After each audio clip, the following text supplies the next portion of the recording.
Hello বন্ধুরা, সবাইকে জানাই ভিডিওর শুরুতেই শুভ বিজয়া, প্রীতি, শুভেচ্ছা এবং ভালোবাসা। আর বড়রা কিন্তু অবশ্যই আমাদের প্রণাম নিতে ভুল করো না। তবে এর আগেও কিন্তু একটা রিল ভিডিও দ্বারা আমরা শুভ বিজয়া জানিয়েছিলাম। যেহেতু পুজোর ব্লগগুলো আজ থেকে শুরু করছি, তাই ভাবলাম শুভ বিজয়া দিয়েই শুরু করি। তবে এবারে পুজোটা কিন্তু আমাদের বেশ ভালো কেটেছিল, আশা করব তোমাদেরও সবার ভালো গেছে। আর আমরা শুরু করেছিলাম এবারে পুজো জার্নি পঞ্চমী থেকে। তাই প্রথমেই সপরিবারে চলে গেছিলাম ঘাট পেরিয়ে ব্যারাকপুর। আর ব্যারাকপুর মানেই কিন্তু দাদা বৌদি বিরিয়ানি। সেখানে এবার আমরা চলে গেছিলাম 3 নম্বর বার।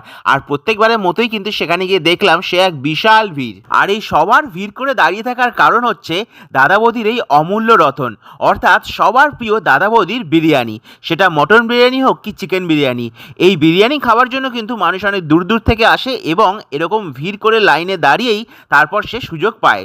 কেউ নিয়ে যাচ্ছে রেস্টুরেন্টে বসে খেতে, আবার কেউ নিচ্ছে পার্সেল। তো যেহেতু ভেতরে ঢোকাটা এখনো অবধি দেরি আছে, তাই জন্য ভাবলাম এই ফাঁকে তোমাদের সাথে একটু শেয়ার করে নিই হাড়ির ভেতর কী এমন অমূল্য রতন আছে যার কারণে একতলা রেস্টুরেন্ট এখন 5 তলা বিরিয়ানি মলে পরিণত হয়েছে। সেই সমস্ত কিছু কিন্তু নিয়ে আসছি পরের পার্টে। দেখতে হলে সাবস্ক্রাইব ফর মোর।